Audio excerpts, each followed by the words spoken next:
to a NewsNation exclusive. Former Pentagon official Lue Elizondo sitting down one-on-one with NewsNation special correspondent Ross Coulthart in a primetime exclusive interview.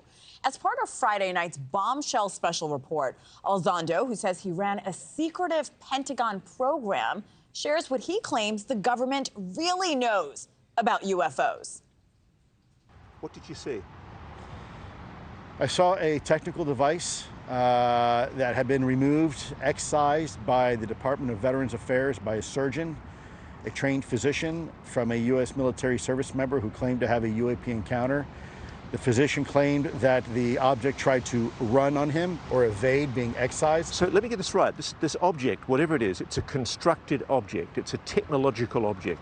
It's a technological object enveloped in some sort of biological capsule. The current theory is that that capsule is there to fool the body. And joining me this morning is NewsNation special correspondent Ross Coulthart. Ross, great to see you again. I've been excited about this interview because it's a question the human race has pondered since the dawn of time. Are we alone? What did Lue tell you? And if we are not alone, according to him, why isn't the American government sharing that with us? Well, firstly, good morning. And can I say, Lue says definitively we are not alone. In quite an extraordinary interview, the former head of the Pentagon's UFO investigation program, he goes out the gate and charges, and he's basically saying Roswell was real.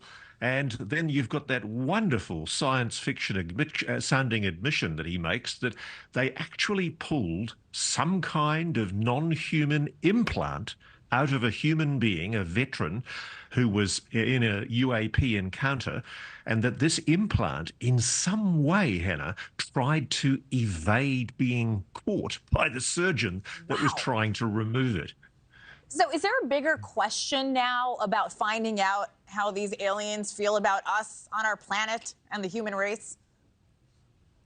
Well, you and I think, are probably taking it more for granted than a lot of members of the American public. I mean, I take it as a given now because of the number of people that I've spoken to in the Defense Department and the intelligence community who candidly admit that a non-human intelligence is engaging with the people of this planet. But I think most people still want firm, solid proof, and they'd like to hear it from the president standing at a lectern in the White House basically saying we are not alone. I don't think we're ever going to get that. And I think ultimately what's going to come is a gradual disclosure because of people like Mr. Elizondo coming forward from within the black world and revealing what they know. And I know some of these people. I know people who work on what they purport to be a crash retrieval program of non-human technology, and they say that they're also involved not only in those retrievals but in the reverse engineering of those craft. And I think that's the reason for the secret. I think what's happening is the United States can see it can derive an enormous military advantage, strategic advantage, from hopefully being able to develop that technology, and who can blame them? But at the same time, there's a lie being promoted. The public are being told that the US government, the Defense Department, knows nothing about any kind of non-human intelligence. And that's just not true, I believe. Ross, for all those skeptics out there, can you give us some background on the credentials for Mr. Elizondo? What makes his experience and his claims authentic? Mr. Elizondo was working at an extremely high level in the Pentagon with the Office of the Undersecretary for Defense Intelligence in the Defense Department when he was assigned to run the Pentagon's UFO investigation program along with other colleagues. And in the course of that investigation, it's quite clear he was briefed about things that I think the public aren't allowed to know.